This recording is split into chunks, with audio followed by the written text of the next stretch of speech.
Ravana himself dies in his battle in fighting with Rama. Now, think back on all these episodes and you see that a pattern has emerged. That in almost each of these episodes, everything that we learn about Ravana is told directly in relationship to Rama. Directly in relationship to Rama. For example, it isn't only that Shurpanakha wants the honor of the family to be restored, she also wants the wife of Rama to be abducted so she can get revenge for what happens to her. So it's all about Rama, okay? Then what about the business of Ravana and Maricha? In that case, Maricha does not want to become the golden deer, but he knows that either he'll die by the hand of Rama or Ravana, and he would prefer to die by the hand of Rama. So again, it's in relationship to Rama. When Ravana comes in the disguise of a sannyasi, he is coming in disguise after arranging for Rama and Lakshmana to be lured away by the golden deer, and he is taking Sita and abducting her, both so he can fulfill his own desires and as a form of revenge against Rama. Then, when Ravana tries to force Sita to become his wife by charming her with bribery and coercion, again, everything is in relation to Rama. Ravana says, "Ayayo, poor lady, you have to be married to this guy who's lost his kingdom." She says, "I only want Rama. I compare Rama to you, you're nothing, Rama is great." So again, we see this relationship to Rama. Similarly, Vibhishana, he goes over to the side of Rama. So Vibhishana, who is a Rakshasa, is now seen as a heroic figure because he is joining Rama. So in this text, Valmiki's text, what you have is what I would call a stock character who is a villain. Okay? Ravana in Valmiki's text is a villain through and through. He's coercive, he uses deceit, he threatens, he forces people to do things, he doesn't listen to advice, he wants what he wants and he is determined to get it, and this is all his villain character, which is then contrasted with Rama's heroic character. Okay? So we have this Valmiki text as a kind of a starting point. Now, let us switch gears very radically. Let us move from that text to the play and the incident Tapos Attam that we will see tonight. Now, I don't think that many of you have seen this play before. What I am suggesting is that when you see it, you will see a different side of Ravana. Why? Because the entire play, not just the part that we'll see tonight, but the entire play begins and ends before Rama is ever brought into the story. So think about that. Everything in Valmiki is Ravana in relation to Rama, but this play is long before Ravana even knows about Rama. So we're getting Ravana's story itself, not only in relationship to Rama. So that gives us a new view. Let's look at that play. We'll go into the details of the play later today, but I want to just give you a concept of the overall flow. The play as a whole begins, the first part of the play, there are some Rakshasas who want to defeat the Devas, the gods in heaven. Those Rakshasas are three important Rakshasas: Mali, Sumali, and Malyavan. Okay? They want to defeat the gods, but instead the gods defeat them. That's the first part of the play. Second part of the play, Malyavan, one of those three Rakshasas, wants his daughter to be married. It's part of his responsibility as a father to find a husband for his daughter. Her name is Kaikasi. He tells Kaikasi, you can go to a great tapasvi. Tapasvi, a great ascetic, someone who is known for his asceticism. Vishravas, sorry. Vishravas would be a worthy husband for you.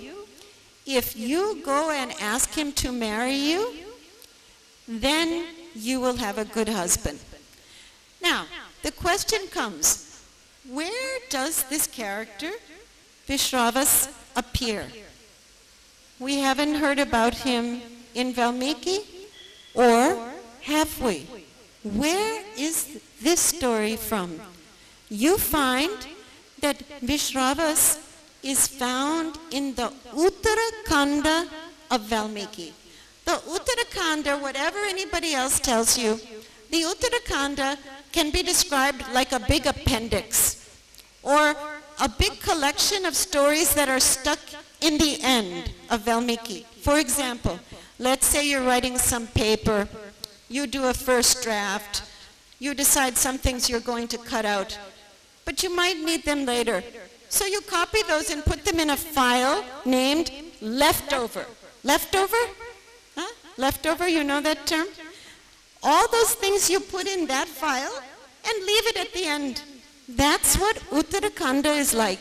It has stories of all different characters, but jumbled together. If you read a summary of the story of Rama, usually they don't even tell you what's in the Uttarakanda. But right there in the Uttarakanda, you'll find the story of Ravana. And let me tell you what the Uttarakanda will say. They say that at that time, this particular tapasvi, whose name is Visravana, he had been approached by another lady. Her name was Deva Varnini, and married her. As a result of that marriage, they had a son named Vaisravana. Vaisravana. Why was Vaisravana such an auspicious son? Because at the time that Deva Varnini approached the sage and asked him to marry her, the time of day was very auspicious. It was Mangalam. It was a Mangalam time, okay? So that son did very well in life. He actually has another name that you might be more familiar with, Kubera. Kubera, he is the god of wealth, okay? Oh, this guy is the god of wealth, and he's also one of the lords of the four directions of the universe. So that means the first son has been very successful. But let's see what happens to the other situation. Now, Visravas already has one wife, but Malyavan has told his daughter, Kaikasi, you go and ask that tapasvi to marry you. So Kaikasi goes to that same Tapasvi and says, will you marry me? What does he say? He says, yes, I will marry you, but, and it's always the but that causes the problem, but you have approached me at an inauspicious, it's not mangala, amangala, an inauspicious time. Oops. And therefore, you will give birth to a Rakshasa who will be ruthless and frightful. Okay, ruthless and frightful. So in Valmiki's text, Ravana's fate is sealed by the fact that his mother has asked the sage at the wrong time of day. Imagine what life would be like if your entire life were shaped by what time of day your mother first met your father. That's the situation that Ravana had. We find in the Uttarakanda, Kaikesi bore, and now I'm giving you an exact quote, a disgusting and frightful Rakshasa with 10 heads and huge teeth, with 20 hands, a huge mouth, and flaming hair. When he's born, all kinds of bad omens are there. It says that the jackals are going in an inauspicious direction. The gods are raining down showers of blood. The clouds are clattered with noise. The sun is dimmed, and flaming meteorites are falling from the sky.